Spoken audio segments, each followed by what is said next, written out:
আসসালামু আলাইকুম। তৃতীয় শ্রেণীর ছোট্ট বন্ধুরা, আশা করি সবার পরীক্ষা অনেক ভালো যাচ্ছে। তো আজকে আমি তোমাদেরকে আমার বাংলা বইয়ের পাঠ 16 নিয়ে পড়াবো। দেখো পাঠ 16তে কি আছে? হাসি। লিখেছেন কে? রোকনুজ্জামান খান। হাসতে নাকি জানে না কেউ, কে বলেছে ভাই? এই শোনো না কত হাসির খবর বলে যায়। খোকন হাসে ফোকলা দাঁতে, চাঁদ হাসে তার সাথে সাথে, কাজল বিলে শাপলা হাসে, হাসি সবুজ ঘাস। খলসে মাছের হাসি দেখে হাসেন পাতি হাঁস। টিয়ে হাসে রাঙা ঠোঁটে, ফিঙের মুখেও হাসি ফোটে। দোয়েল কোয়েল ময়না শ্যামা হাসতে সবাই চায়। বোয়াল মাছের দেখলে হাসি পিলে চমকে যায়। এত হাসি দেখেও যারা গোমরা মুখে চায়, তাদের দেখে পেঁচার মুখেও কেবল হাসি পায়। কত মজার একটা কবিতা, তাই না? আচ্ছা, এখানে কি লিখেছে? অংশ বিশেষ। তার মানে কি, এই কবিতাটা আসলে আরো অনেক বড়, কিন্তু এটার কিছু অংশ বিশেষ তোমাদের পাঠ্য বইতে দেয়া হয়েছে। আচ্ছা, পড়ে ফেললাম আমরা কবিতাটা। এরপর আমরা দেখব যে আমরা কি কি পড়ব। দেখো, প্রথমেই আমরা কি পড়ব? শব্দ শিখি, তার মানে হলো শব্দার্থ। আচ্ছা, শব্দার্থতে কি আছে? ফোকলা দাঁতহীন, তার মানে যার দাঁত নেই। এই যে তোমাদের মানে ছোট বাচ্চাদের যাদের দাঁত পড়ে, এবং তখন এটাকে বলা হয় যে ফোকলা দাঁত। হ্যাঁ, তো ফোকলা দাঁতে যখন কেউ হাসে দেখবা যে খুব মিষ্টি লাগে দেখতে, তাই না? আচ্ছা, বিল স্রোতহীন বড় জলাশয়। আচ্ছা, পিলে শরীরের একটা অঙ্গ। গোমরা গম্ভীর। খবর সংবাদ। আচ্ছা, এরপর একটু বইতে দেখি আর কি কি আছে। দেখো, অনুশীলনীতে প্রথমেই আছে কিছু বাক্য রচনা, ডান পাশের সাথে বাম পাশ মেলানো, তারপরে খালি ঘর পূরণ, চন্দ্রবিন্দু যুক্ত করে কিছু শব্দ বাছাই করে লেখা, কবিতা না দেখে বলা ও লেখা, প্রশ্ন উত্তর, আরো কিছু জিনিস আছে। আচ্ছা, তাহলে আমি আমার শিটে যাই। বাক্য গঠন। খবর, আমি একটা ভালো খবর শুনেছি। ফোকলা, শিশুটি ফোকলা দাঁতে হাসছে। রাঙা, লজ্জায় তার গাল রাঙা হয়ে উঠেছে। রাঙা মানে কি বলতো? ওই যে লাল হয়ে যাওয়া। হ্যাঁ। গোমরা, সে গোমরা মুখে বসে আছে। তোমরা কেউ থাকো নাকি গোমরা মুখে বলো তো? নাকি এই যে হাসি কবিতাটা পড়ে যেমন সবার হাসি পাচ্ছে, সেরকম হাসি মুখে থাকো? আচ্ছা, এরপর আমরা বাম পাশের সাথে ডান পাশ মিলকরণ করব। কবিতাটা তো আমরা পড়লামই, তাহলে কি বলেছে? খোকন হাসে ফোকলা দাঁতে, চাঁদ হাসে খোকনের সাথে, কাজল বিলে শাপলা হাসে, টিয়ে হাসে রাঙা ঠোঁটে। টিয়ের ঠোঁটটা দেখবা একদম লাল টুকটুকে, তাহলে সে কিভাবে হাসে?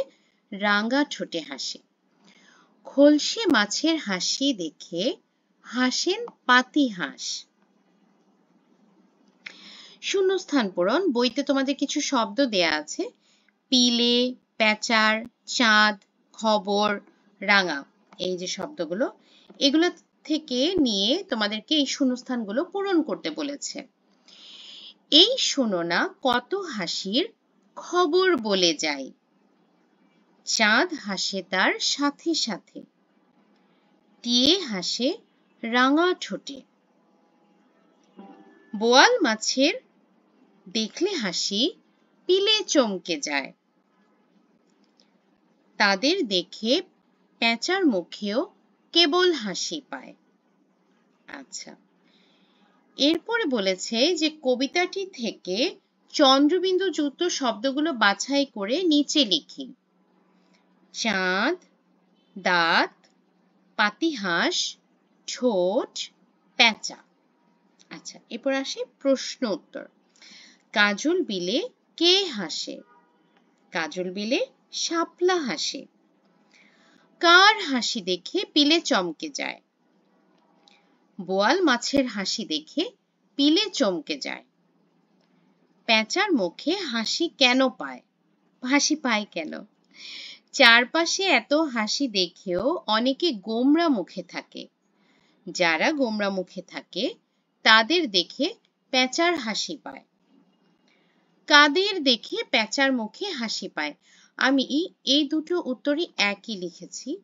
দেখো দুটো কিন্তু আসলে কাছাকাছি হয়, তাই না? পেঁচার মুখে হাসি পায় কেন? আমরা কি পড়েছি যে গোমরামুখীদেরকে দেখলে ওর মুখে হাসি পায়। আর কাদের দেখে পেঁচার মুখে হাসি পায়? আসলে উত্তর দুটোই কিন্তু একই হচ্ছে, সেজন্য আমি একই করে লিখেছি, তাতে তোমাদের আসলে একটু মেমোরাইজ করতেও সুবিধা হবে। খলসে মাছের হাসি দেখে কে হাসে? খলসে মাছের হাসি দেখে পাতিহাঁস হাসে। আচ্ছা, এরপরে আছে 5টি পাখি ও 5টি মাছের নাম লিখি। 5টি পাখির নাম হলো দোয়েল, চড়ুই, বাবুই, শালিক, কোকিল। 5টি মাছের নাম হলো ইলিশ, বোয়াল, কাতল, কই, শিং। আচ্ছা, এরপরে বইতে দেখিয়ে দিচ্ছি, এই যে কিছু ছবি দেয়া আছে। এখানে কি বলেছে? ছবি দেখে বাক্য বলি। আচ্ছা, এখানে দেখো কি আছে, একটা চাঁদের ছবি আছে, এখানে একটা টিয়া পাখির ছবি আছে, একটা খোকা মানে একজন খোকার ছবি আছে যে ফোকলা দাঁতে হাসছে, মাছ হা করে আছে, আর এখানে খুকি গোমরা মুখে আছে। তাহলে কি লিখেছি সেটা দেখিয়ে দেই। আকাশে চাঁদ উঠছে, টিয়ে পাখি গাছের ডালে বসে আছে, খোকা ফোকলা দাঁতে হাসছে, মাছটি মুখ হা করে হাসছে, খুকি মুখ গোমরা করে রেখেছে। আচ্ছা, তাহলে আশা করি এই অধ্যায়টা হয়ে গেছে। বইটা একবার একটু রিচেক করে নেই। পরবর্তীতে তোমাদের পাঠ 17 হয়ে গেছে। আমাদের এই হাসি সুন্দর এই কবিতাটা এবং কবিতার এই অধ্যায়ে যত কিছু আছে সবকিছুই আমরা আজকে সহজভাবে পড়ে ফেললাম। আশা করি তোমরা এখন খুব সহজেই মুখস্থ করতে পারবে। তো ছোট্ট বন্ধুরা, তোমাদের জন্য অসংখ্য শুভকামনা জানিয়ে আমি আজকের মতো ভিডিও শেষ করছি। আশা করছি সবাই সুস্থ থাকবে, ভালো থাকবে, আমার জন্য দোয়া করবে। আল্লাহ হাফেজ।